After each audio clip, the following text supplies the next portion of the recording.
Hello again, everyone. Welcome back to the Banner Saga 2. Let's head back into training and see what Holfie can show us.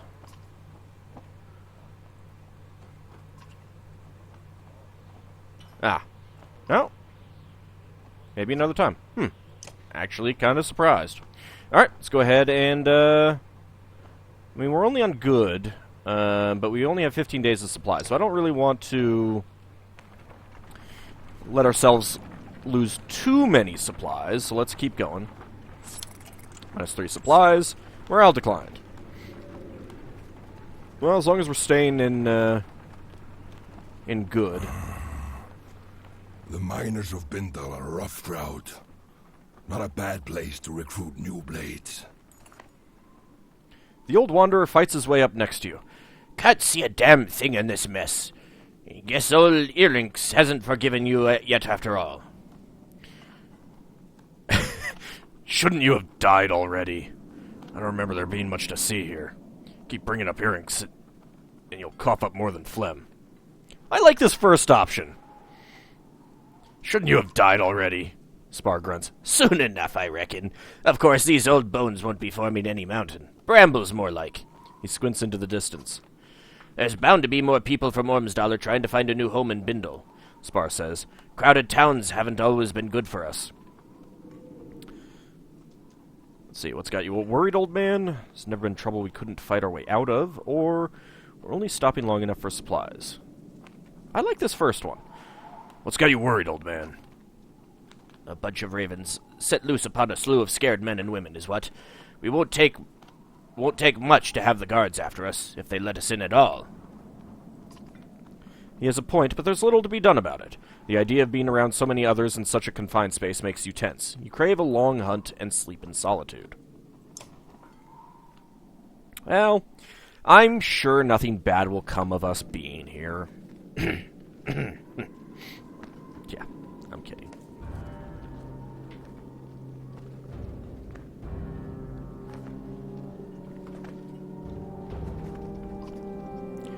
All of these people are looking for food and home.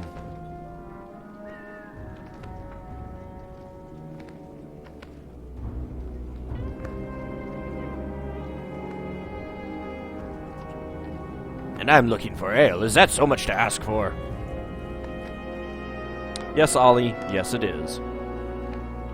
It's an impressive tower out there.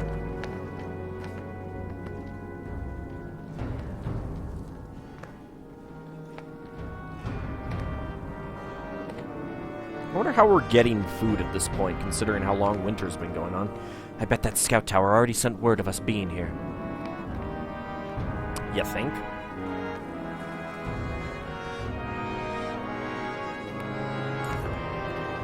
The snowstorm is worse than ever as you arrive at the walls of the mining town of Bindal. The gates are closed and you beat a fist against them.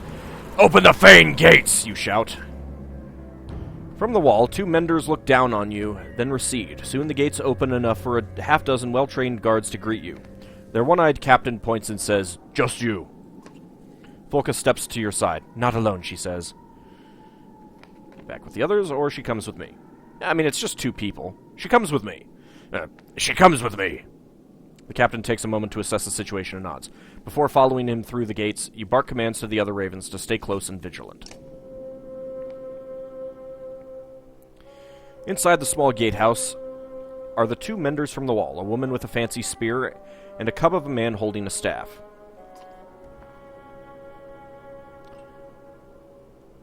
His name is apparently Nichols. Velka Zephyr. It is the Raven Banner. So it seems, but why here? Why now? Just passing through on our way to the Blue River, but this blasted storm caught us. Planned to come back this way afterwards for more work, but now we need some food and a place to hole up. We brought some people with us. They need a new home. I'm sure it felt like the right thing to do, but we're already beyond our capacity here. Are you Bulwark? Bulwark Bloodaxe? Hold your tongue, Nichols. Or I'll cut it out. What do you know about me, boy? I've heard all your tales. I can't believe your cold bear cloak is real. Is it true your axe handles are made from your own horns? The older mender places a hand on the young man's shoulder.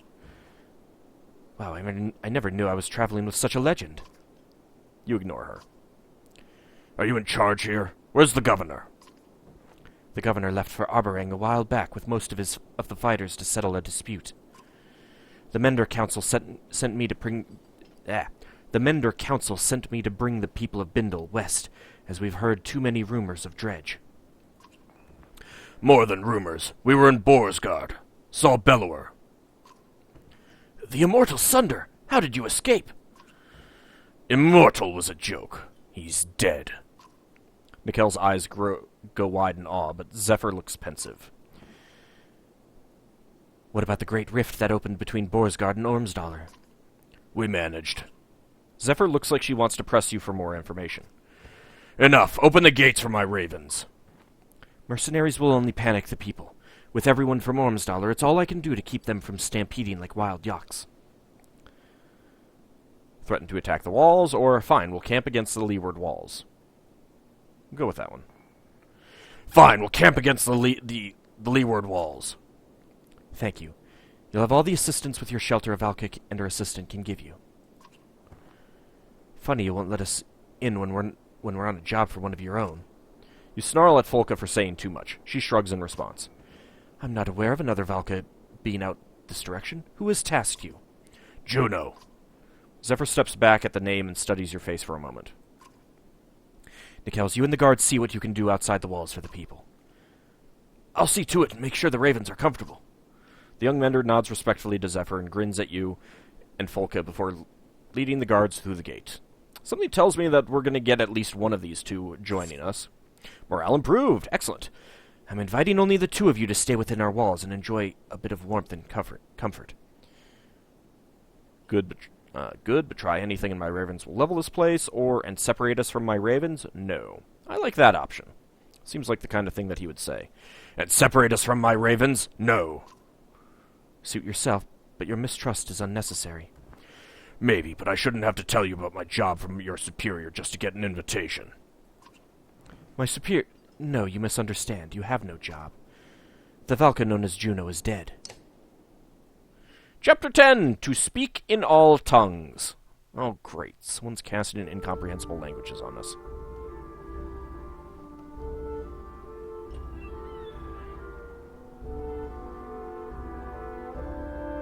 Alright. Flipping back to Rook. Is it just me, or does he look older? I think he does. The once energetic mender approaches, looking both worn and troubled. I'm not sure I thank you for the time to recover. I've never woven a spell that strong before. Are you sure you're ready to move on? You look... I know. I caught my reflection earlier. It's a more mature look. Yeah, you could say that. The mender grins and a hint of his former youth shines through. Not everyone would have stopped for so long, especially with the ground rumbling like it has. We'll get there no matter how long it takes. Did you have to push yourself so hard? I'm just doing what the clansmen want me to. Tell me what you know about the ground shaking. Let's go with this first one. We'll get there no matter how long it takes. I'm glad you feel that way, but crumbling mountains and chasms might be a sign to move faster than slower. You give a smile that doesn't quite reach your eyes. Right. Well, thanks again. He walks off, glancing back at you only once.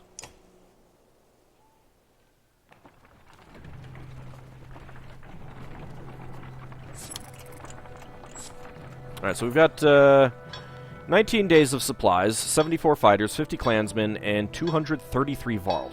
Damn, we've got a lot of Varl. We're only at normal morale now, though. I might want to rest and wait and try to get that back. Metal clanking is heard in the distance and grows louder. You see a Yaks cart surrounded by 4 Varl and an older woman hitting a ladle against a pan. All sorts of things for sale, she says, but her eyes go wide when she looks at you. It's you! Special deals when it comes to you. How do you know me? Who are you? Let me see what you have. We don't need anything, thanks. How do you know me? Word travels fast, she says. Think you can slay a Sunder and keep it secret? She clicks her tongue and shakes her head. Madir knows of you, sure enough. Why are you out here selling things? Madir sells things to those traveling, she says. It's what she does. Used to be as generous as Asale, Madir was, but that don't buy more supplies. Let me see what you have. Of course, Madir says. But make up your mind. Madir will be gone as quick as she arrived, and don't get any ideas of sneaking off with things. These four Varl have the keenest eyes, the sharpest blades, and the shortest tempers. You feel the Varl watching your every move. Alright, so we've got 54 total renown right now. We've got 19 days worth of supplies, 93 total supplies. Oh, wait. No, that's total supplies available. We've got 24 renown right now. I was going to say, 54 seemed an awfully high amount. Obsidian ring, plus 2 strength. I remember seeing that before. A ring that seems to absorb the light around it, said to have been forged by Dredge stone singers. Hagen's Fall. This figurine's broken shield reminds you of what needs to happen on the battlefield. Plus 2 break talent ranks, plus 2 ranged distance, plus 2 armor. That's pretty nice. Way higher level than rank than any of us have. Mare's Cord, dyed blue thread supposedly woven from the hair of the last living horse. Plus 2 armed talent ranks, plus 3 armor. Gold Bridle. Little is known about this ancient piece of riding equipment, but it was found amidst the wreckage of a raised horse-borne camp. Plus 3 all talent ranks. Plus 1 strength attack, plus 1 break. That is pretty amazing. Oath of Ander. A ring of bygone kings and slaves, scribes and warriors, an eternal promise of strength for the task at hand. Plus 3 all talent ranks, plus 20%, 2 times strength damage. Oh, man, that is so good. I'm very tempted.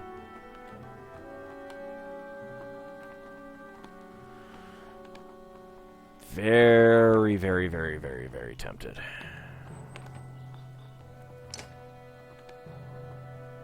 I mean, I can't use it anytime soon, so that's probably a bad idea.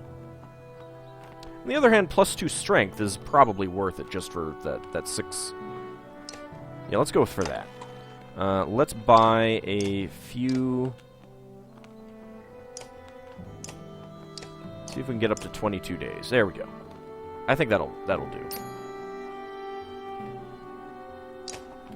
Alright.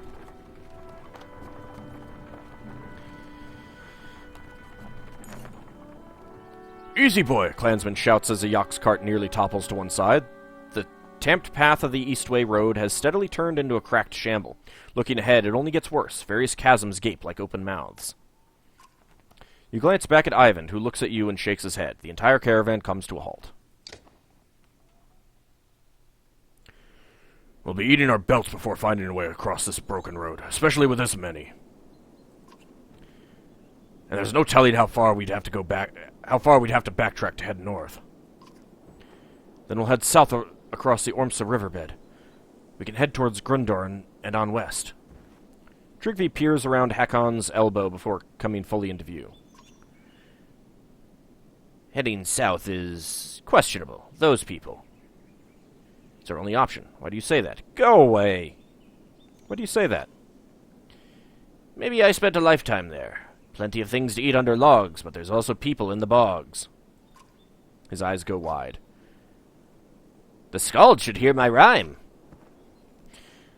But what's wrong with heading south? Different ways of living, old ways. Stick to the mud, and cragsmen are less bothersome.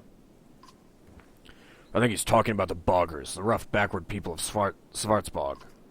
Trigvi frowns at Ivar. Words like that can find you swollen, filled with poison. He puffs out his cheeks and stares at Ivar. This is why Varl tend to keep to themselves. Each human is crazy in their own way. Trigvi hunches over with laughter until he suddenly stops, sniffs the air, and marches away. Strange, but it's a fair warning. We've crossed over into lands most of us have never seen. Just because we left those dredge behind doesn't mean we won't have more wars ahead of us. If we had more supplies, I'd say we should stop for a few days and train some of these clansmen to fight. You consider your options. We need to keep the few remaining clansmen moving. Or let's just camp. We'll consider training clansmen later. We need to keep the few remaining clansmen moving, I think. Ivor looks over the incredibly small caravan. He waits for Hakon to walk away before saying anything. It's your responsibility to keep these people alive, you know. There's nothing for you to say. I mean, I got a lot of Varl. Isn't that good enough? I have a lot of Varl. Alright, now we're down to weak morale. Let's take a quick look at the map.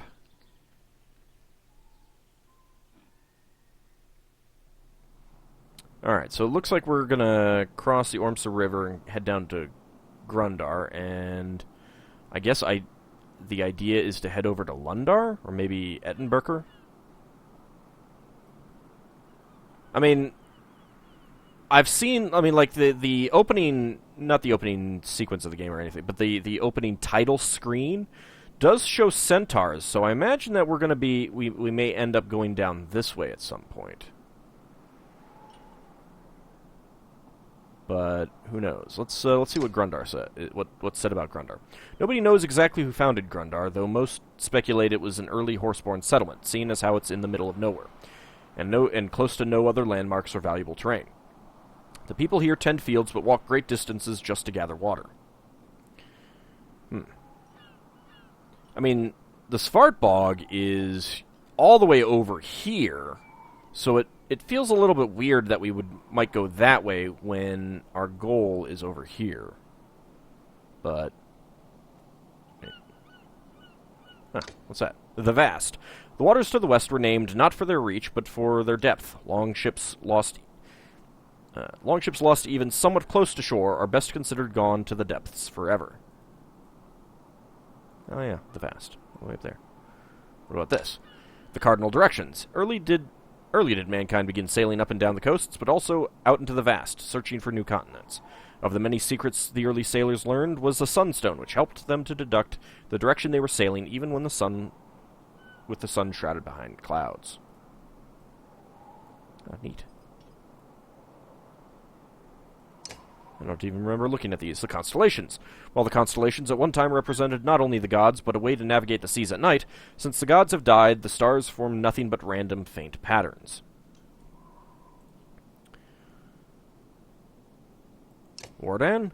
There's something deeply unsettling about the island at the top of the world called Wardan, and those who have dared to travel here say they left almost immediately, not because of something they discovered, but for the unearthly sounds they did not wish to discover the source of. Kletberg, a straightforward name for what is essentially a rock of ice floating listlessly out in the vast. As far as anyone knows, no man, varl, dredge, or animal has lived there. It seems likely none ever will.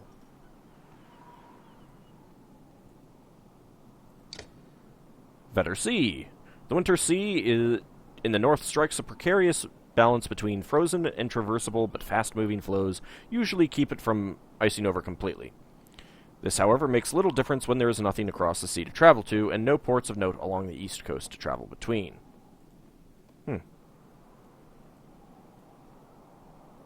Seems weird that there wouldn't be any ports out here, but...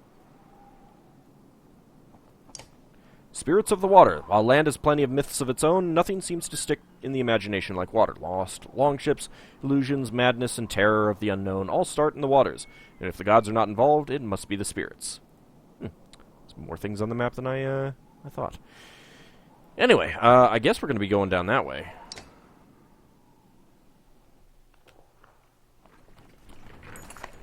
A scout runs up to you. There's a woman tied to a tree up ahead. Got 4 guards watching her. The strange news draws a good deal of attention from the caravan. The bound woman is ranting and spitting at the 4 guards when you arrive and ask, "What's going on here?" "This here's a witch," one guard says. "Plaguing our clan, making everyone really sick. But we caught her and brought her way out here." The others nod. "She is to be tied here for 5 days without food or water, then cut loose.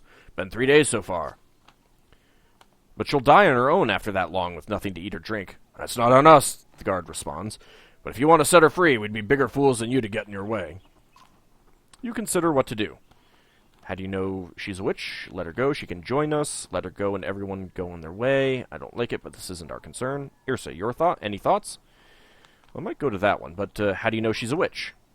Everyone looks at the woman who's grinning a toothless grin. She scratches at the tree bark and calls out the dead gods one by one. If that's not enough, the guard says, she was squeezing mistletoe berries into water troughs. I think I heard that makes you sick. The other guards bob their head in agreement. Yrsa, any thoughts? Yrsa smiles and saunters toward the tied woman. She says a few quiet words to the prisoner and looks her over before returning. My suggestion, she says, burn her in the tree to the ground. Well, I think I will probably go with I don't like it, but this isn't our concern in that case. We don't like it either, the guard says, but thanks for leaving us to it. As the caravan rolls by, the woman screams curses and hexes, leaving most feeling sorry for her or scared. And morale declined. Well, poop.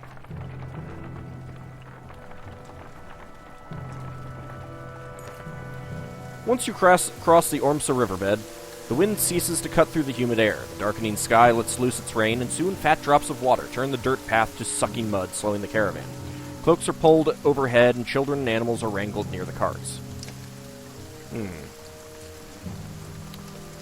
Thinking that it might be a good idea to camp and rest. Clansmen forage. Oh, yeah, poor. Alright, well, I got a couple people to talk to. Let's actually do that. Let's start with Hogan.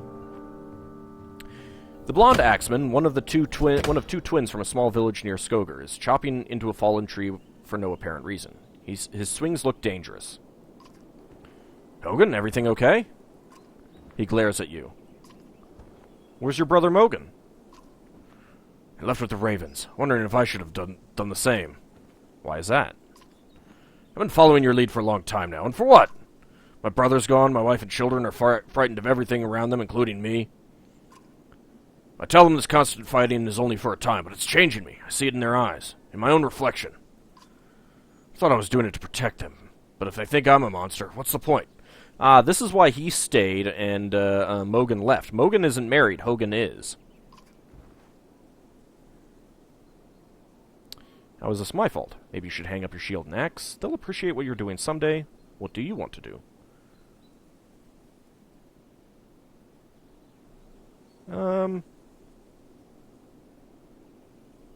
Let's go with what do you want to do?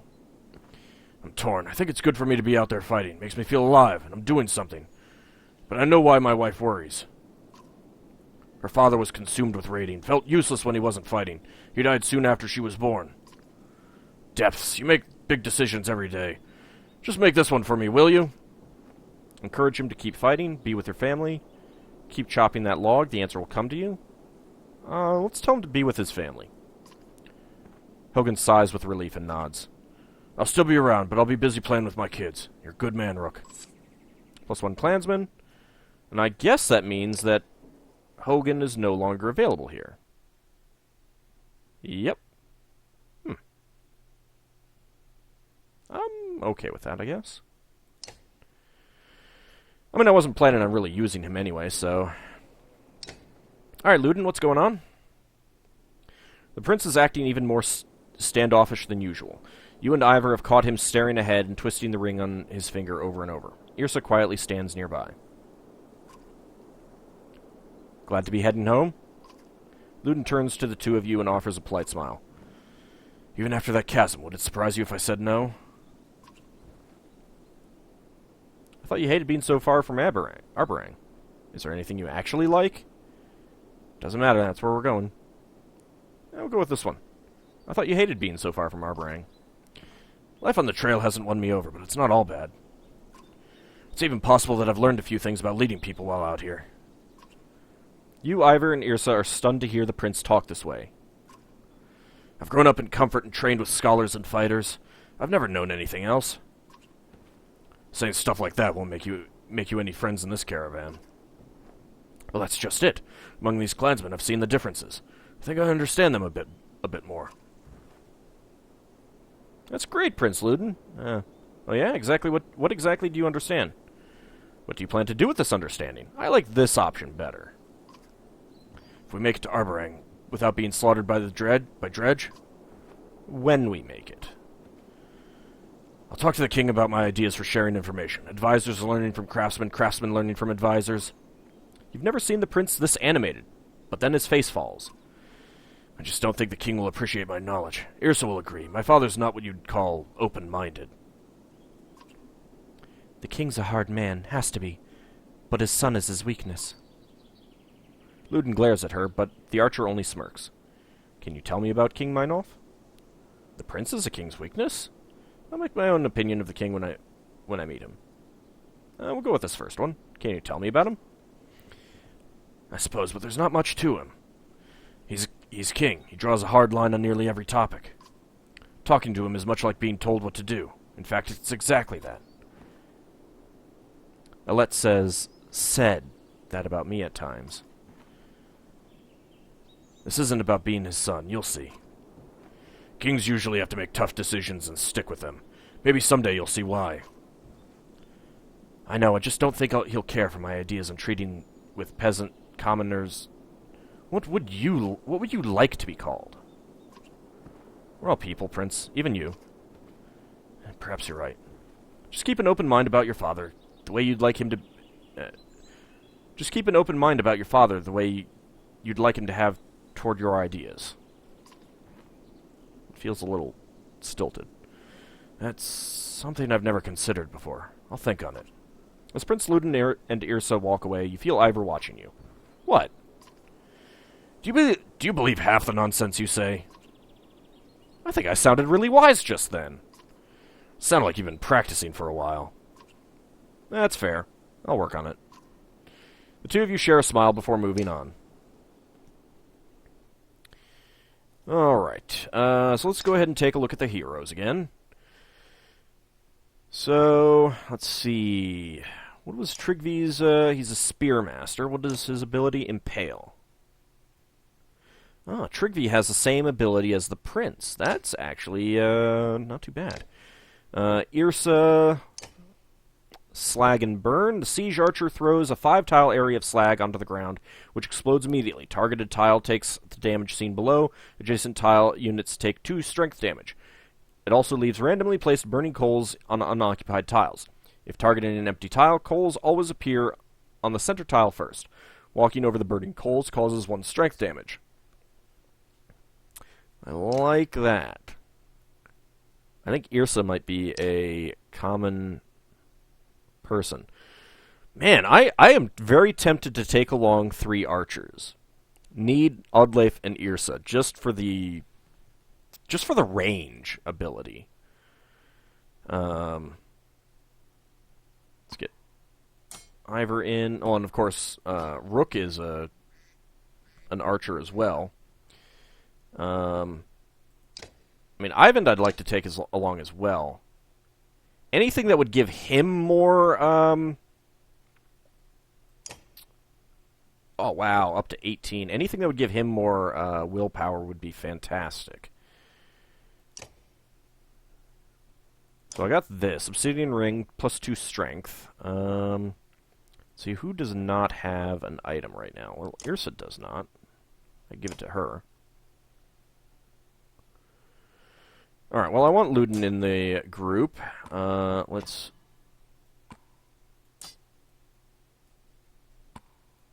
see. Well, Yrsa might be better than Oddleif, actually. I'm not a big fan of her special power.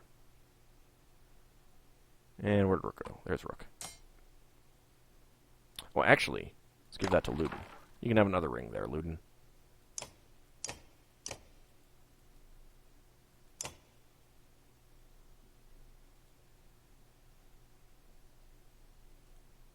I think that's okay. That order. But with 10, we should probably promote someone, probably Yrsa. Let's go ahead and promote her.